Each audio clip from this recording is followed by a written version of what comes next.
আরেকটা বিষয় দেখাই। আসসালামু আলাইকুম। আজকে আমরা আসছি জাহাঙ্গীরনগর বিশ্ববিদ্যালয় ক্যাফেটেরিয়াতে। যে আমার সাথে আছে অর্ণব।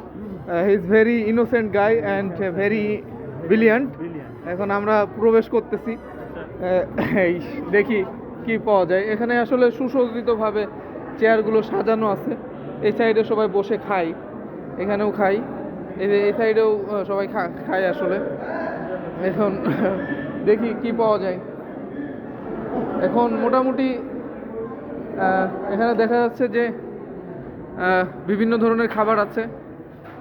পোলাও, রোস্ট, ছোলা, নুডলস, কাটলেট, সিঙ্গারা, বেগুনি, আলুর চপ, দই, চা, বিভিন্ন ধরনের খাবার পাওয়া যায়।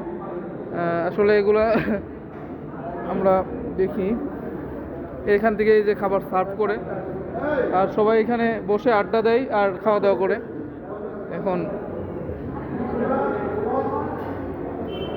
এটাই জাহাঙ্গীরনগর বিশ্ববিদ্যালয়ের ক্যাফেটেরিয়া।